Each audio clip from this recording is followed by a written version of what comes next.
Hello दोस्तों, आपको हमारे एलाइस के न्यूज चैनल में स्वागत है। तो आपको यहां पर मिलती हैं क्लियर और लाइव न्यूज। तो आप हमारे चैनल को सब्सक्राइब कर लें ताकि आपको हमारे न्यूज की नोटिफिकेशन मिलती रहे। प्रधानमंत्री नरेंद्र मोदी ने सोमवार को पीएम केयर्स फॉर चिल्ड्रन योजना के तहत मिलने वाली सुविधाओं का ऐलान किया। यह योजना कोविड-19 महामारी के दौरान माता पिता को खोने वाले बच्चों की मदद करेगी। उन्होंने बताया कि बच्चों को 5 लाख रुपए तक का इलाज मुफ्त मिलेगा। उन्होंने बताया कि इसके लिए आयुष्मान हेल्थ कार्ड भी जारी किया जा रहा है। खास बात है कि सरकार ने प्रोफेशनल कोर्स और उच्च शिक्षा के लिए पीएम केयर्स के जरिए लोन देने की व्यवस्था की है। पीएम मोदी ने सोमवार को कोरोना से अपनों को खोने वाले बच्चों को लेकर कहा, मैं जानता हूं, कोरोना की वजह से जिन्होंने अपनों को खोया है, उनके जीवन में आया ये बदलाव कितना कठिन है। उन्होंने कहा, ऐसी चुनौतियों में पीएम केयर्स फॉर चिल्ड्रन आप सभी ऐसे कोरोना प्रभावित बच्चों की मुश्किलें कम करने का एक छोटा सा प्रयास है। पीएम ने कहा कि किसी भी बच्चे को इलाज के लिए परेशान होने की जरूरत नहीं है। उन्होंने बताया कि पीएम केयर्स फॉर चिल्ड्रन के माध्यम से आपको आयुष्मान हेल्थ कार्ड भी दिया जा रहा है। इससे 5 लाख तक के इलाज की मुफ्त सुविधा भी आप सब बच्चों को मिलेगी।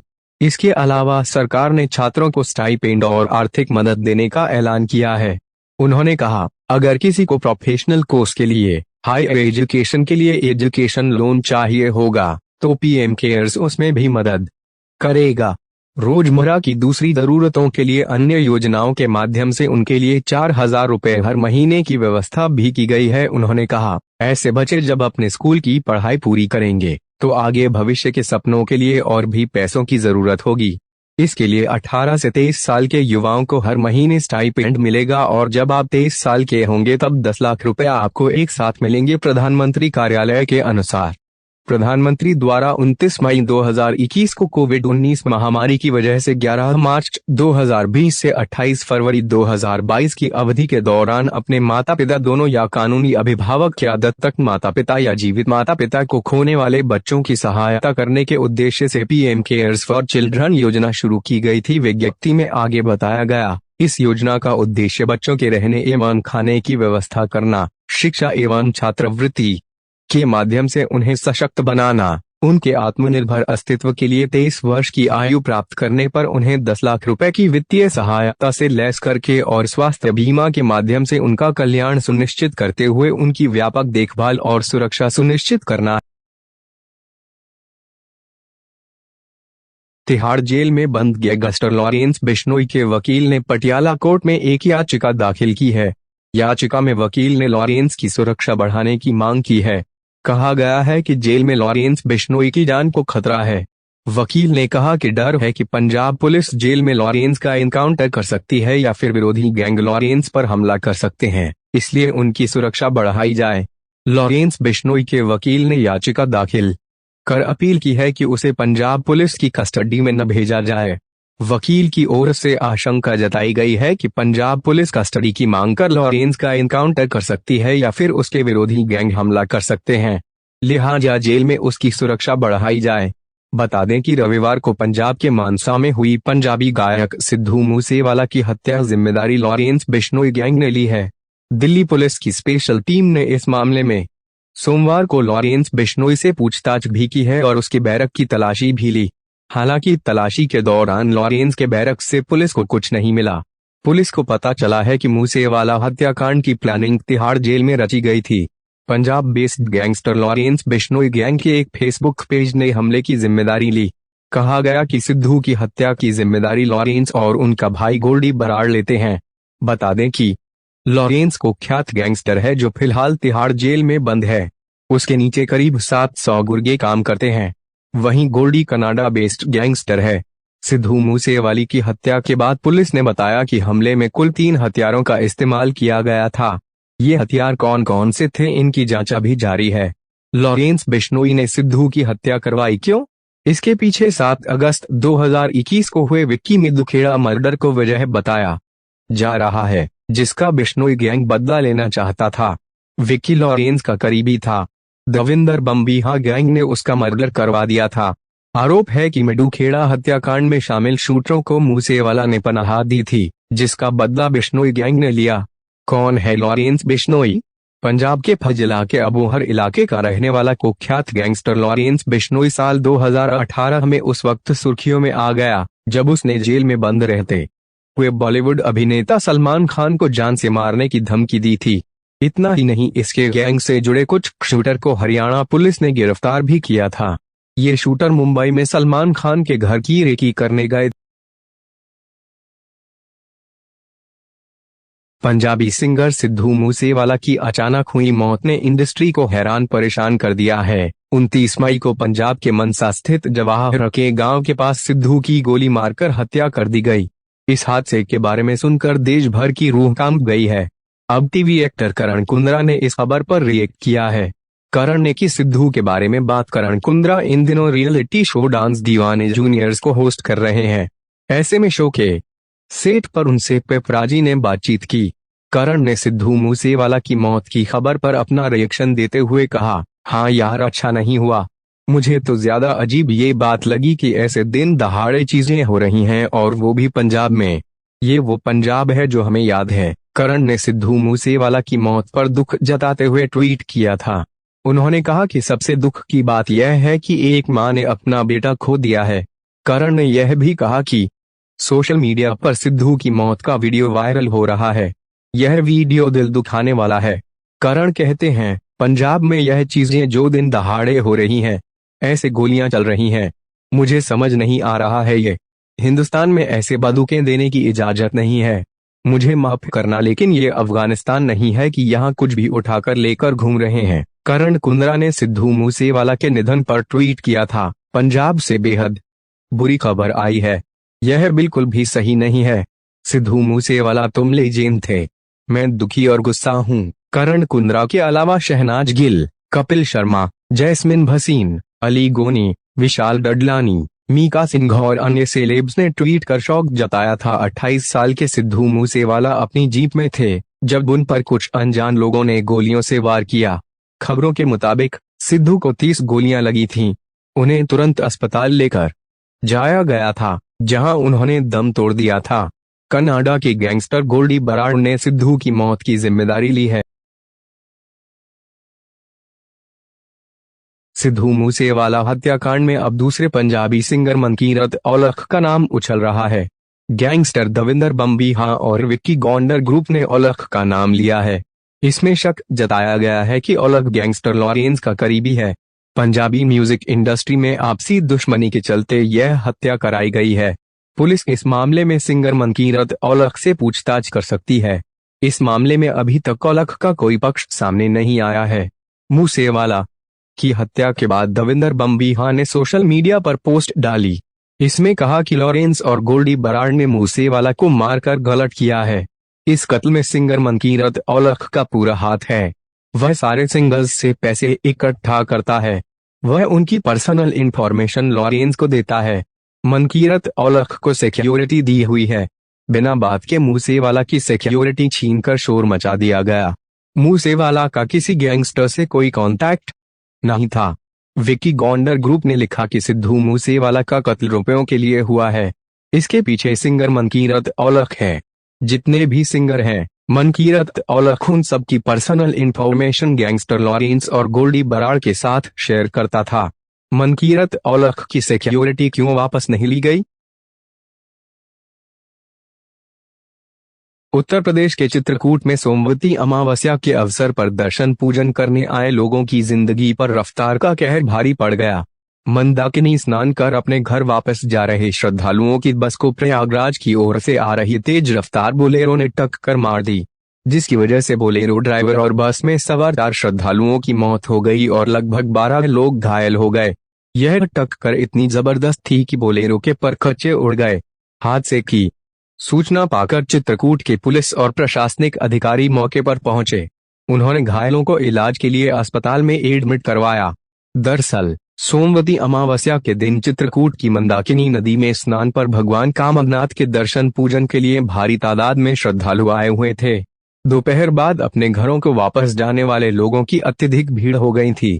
मौके का फायदा उठाते हुए प्राइवेट बस चालक ने बसों में ठूंस कर सवारियां बैठा ली थी और अपनी कमाई के चक्कर में लोगों की जान जोखिम में डाल दिया।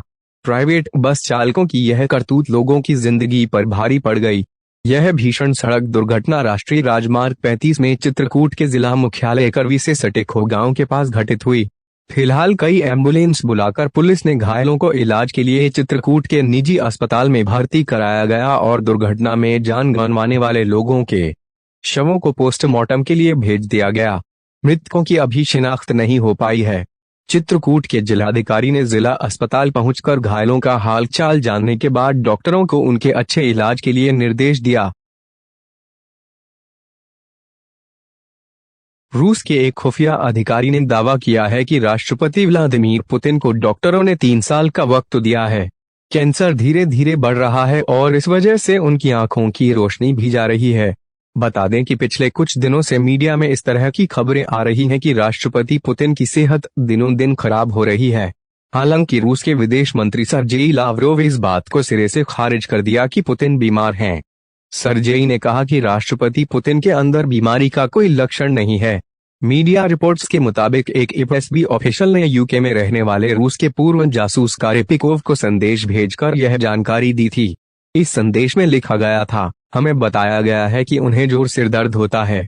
इसके अलावा जब वे टीवी पर आते हैं तब उन्हें बड़े बड़े अक्षरों में लिखा हुआ पेपर दिया जाता है। अक्षर इतने बड़े होते हैं कि पेज में कुछ ही वाक्य आ पाते हैं। उनकी नज़र बहुत तेजी से कम हो रही है। इसके अलावा एक रिपोर्ट में यह भी कहा गया है कि उनके लिम्स भी धोखा दे रहे हैं। इसी महीने ऐसी खबरें भी आई थीं कि पुतिन को अपने एब्डोमेन से फ्लूइड निकलवाने के लिए सर्जरी करवानी पड़ी थी। बिना किसी गड़बड़ी के उनका ऑपरेशन हो गया था। हालांकि रूस की सरकार की तरफ से उनकी सेहत को लेकर किए गए ये दावे खारिज कर दिए जाते हैं। विदेश मंत्री ने कहा, मुझे नहीं लगता कि इस तरह से कोई किसी की बीमारी का पता लगा सकता है। बता दें कि पुतिन 2 दशक से रूस की सत्ता पर काबिज हैं।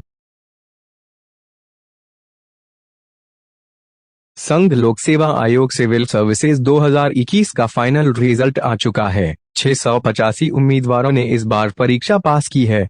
जम्मू कश्मीर से 6 कैंडिडेट एग्जाम पास करने में सफल हुए हैं, लेकिन ये सभी जम्मू क्षेत्र से हैं। कश्मीर के किसी भी कैंडिडेट को इस बार परीक्षा पास करने में सफलता नहीं मिली है। वहीं लद्दाख के एक कैंडिडेट ने भी परीक्षा पास की है। 2009 में शाह फैसल ने यूपीएससी टॉप करके कश्मीरी युवाओं को प्रेरित किया था। उनकी सफलता देख कश्मीर के कई युवा सिविल सर्विसेज की तैयारी में जुट गए थे। इसके ठीक अगले साल ही 2010 में घाटी के हंदवाड़ा के बिलाल माहिउद्दीन भट्ट ने यूपीएससी में 10वीं रैंक हासिल की थी। 2015 में भी कश्मीर का एक युवा यूपीएससी में टॉप करने में सफल हुआ था। कश्मीर के अनंतनाग जिले के अतहर आमिर उल शफी खान ने 2री रैंक हासिल की थी। उस साल की टॉपर टीना डाबी से शादी के चलते अतहर काफी चर्चा में रहे थे। हालांकि बाद में दोनों ने आपसी सहमति से तलाक ले लिया। वर्तमान में अतहर श्रीनगर में पोस्टेड हैं। 2019 में घाटी के बिलाल रहे थे 10वें नंबर पर। शाह फैसल के यूपीएससी टॉप करने के बाद 2009 से लेकर अब तक जम्मू कश्मीर से हर साल तकरीबन 10 उम्मीदवार यूपीएससी टॉप करते हैं। इस दौरान सिर्फ 2015 और 2020 में ही ये संख्या घटी थी, जब क्रमशः 9 और 6 उम्मीदवारों ही परीक्षा पास कर सके थे। शाह फैसल की नौकरशाही में वापसी। 2009 में यूपीएससी टॉप करने वाले शाह फैसल ने जनवरी 2019 में सिविल सर्विसेज छोड़ने का ऐलान कर दिया था। इसके बाद उन्होंने मार्च 2019 में जम्मू कश्मीर पीपल्स मूवमेंट के नाम से अपनी नई क्षेत्रीय राजनीतिक पार्टी बनाई थी। हालांकि उन्हें राजनीति में सफलता नहीं मिली और अप्रैल 2022 में उन्होंने नौकरशाही में वापसी का संदेश दिया। फैसल ने सोशल मीडिया के जरिए बताया था कि उन्होंने सिविल सर्विस दोबारा ज्वाइन कर ली है। शातिर लोगों का नेटवर्क टैक्स चोरी करने के तरह तरह के हथकंडे अपनाता है। हाल ही में जीएसटी फ्रॉड के एक ऐसे मामले का खुलासा हुआ है जिसने अधिकारियों को भी हैरान कर दिया है। इस मामले में 2 से 3 लोगों ने मिलकर 550 फर्जी कंपनियां बना दी और सरकारी खजाने को करीब 800 करोड़ रुपए की चपत लगा दी। इससे भी ज्यादा हैरान करने वाली बात है कि फर्जी कंपनियां बनाने के लिए हजारों लोगों की असल पहचान और आईडी कार्ड का इस्तेमाल किया गया। बिजली बिल से पहली बार जीएसटी फ्रॉड। यह मामला जुड़ा है मध्य प्रदेश और गुजरात से। जीएसटी फ्रॉड का पूरा काम गुजरात से चल रहा था। इस सिलसिले में गुजरात के 3 लोगों को गिरफ्तार भी किया गया है। अधिकारियों के अनुसार सेंट्रल जीएसटी इंटेलिजेंस ने फ्रॉड के इस नेटवर्क का पता लगाया। यह पहला ऐसा मामला है जब बिजली बिल का इस्तेमाल कर जीएसटी फ्रॉड को अंजाम दिया गया है। इसके बाद कार्यवाही हुई जिसमें 3 लोगों को गिरफ्तार किया गया। गिरफ्तार हुए लोगों की पहचान सुलेमान करीम, शमसुद्दीन, अमीन बुधानी और फिरोज खान के रूप में की गई है। तीनों गुजरात के ही रहने वाले हैं। आरोपियों के पास इंदौर की 80% आबादी का डेटा। एक अधिकारी ने बताया कि इन तीनों ने चुराई आइडेंटिटी पर 550 फर्जी कंपनियां बनाई। कंपनियां रजिस्टर कराने के लिए आम लोगों के बिजली बिल का इस्तेमाल किया गया। अधिकारी ने तो यहां तक संदेह जाहिर किया कि इस व्यापक फ्रॉड में इंदौर के 80% लोगों की जानकारियों का दुरुपयोग किया गया है। इस मामले में जब जांच हुई तो पता चला कि जिन लोगों के बिजली बिल का इस्तेमाल किया गया उन्होंने जीएसटी पोर्टल पर कोई फॉर्म रजिस्टर ही नहीं की। आरोपियों ने बिजली बिल के यूनिक नंबर का इस्तेमाल कर फर्जी कंपनियां बनाई। इनपुट टैक्स क्रेडिट ट्रांजैक्शन के डिजिटल फुटप्रिंट के सहारे पुलिस को आरोपियों तक पहुंचने में मदद मिली। कई जाने माने बिजनेसमैन की भी जानकारियां इंदौर साइबर सेल के एसपी जितेंद्र सिंह ने बताया कि गिरफ्तार हुए आरोपियों के पास से इंदौर के बहुत सारे लोगों की निजी जानकारियां मिली हैं। इन्हें स्कैन किया जा रहा है और जांच में पता लगाया जा रहा है कि कितने लोगों की जानकारियों का दुरुपयोग हुआ है। अभी तक पता चला है कि 5 लोगों के बिजली बिल का इस्तेमाल हुआ है। इनके अलावा एक ऐसे इंसान के आधार का इस्तेमाल किया गया जिसकी मौत 5 साल पहले ही हो चुकी है। अधिकारी ने बताया कि आरोपियों के पास से कई जाने माने बिजनेसमैन के भी आईडी कार्ड व अन्य डेटा बरामद हुए। उत्तर प्रदेश के हरदोई में पुलिस अधीक्षक कार्यालय के सामने बीच सड़क पर पति पत्नी का हाई वोल्टेज ड्रामा देखने को मिला। महिला अपनी मां के साथ पति की शिकायत करने महिला थाने आई थी, जहां उसके पति को भी बुलाया गया था। एक दूसरे को देखते ही दोनों का गुस्सा 7वें आसमान पर पहुंच गया और आपस में मारपीट करने लगे। मौके पर मौजूद किसी ने इस घटना का वीडियो बनाकर सोशल मीडिया पर वायरल कर दिया। पुलिस ने तीनों को हिरासत में ले लिया है। थाना पिहानी के लोहार खेड़ा गांव की रहने वाली श्री कृष्ण की बेटी पूजा की शादी मंझला के परसई गांव निवासी सुबीर के साथ हुई थी। शादी के कुछ साल बाद से ही दोनों के बीच अनबन हो गई थी। पूजा का आरोप है कि उसके पति सुबीर ने 3 माह पहले उसे दहेज के लिए 3 बच्चों के साथ घर से निकाल दिया था। तब से वो मायके में रह रही है। पुलिस ने कहा है कि महिला अपनी मां के साथ शिकायत लेकर महिला थाने आई थी। उसके पति सुबीर को भी विवाद सुलझाने के लिए बुलाया गया था। महिला थाने में दोनों पक्षों के बीच बातचीत भी हुई लेकिन सुलह समझौता नहीं हो सका। इसके बाद थाने के बाहर दोनों पक्ष कचहरी की तरफ जाने लगे। तभी एसपी ऑफिस के गेट पर उनकी आपस में कहासुनी हो गई और पूजा ने अपनी मां के साथ मिलकर पति सुबीर की पिटाई कर दी। मारपीट होती देख मौके भीड़ इकट्ठा हो गई और लोगों ने बीच बचाव कर मामला शांत कराया। इस बीच विवाद की खबर सुनकर मौके पर पहुंची और तीनों को हिरासत में लिया है।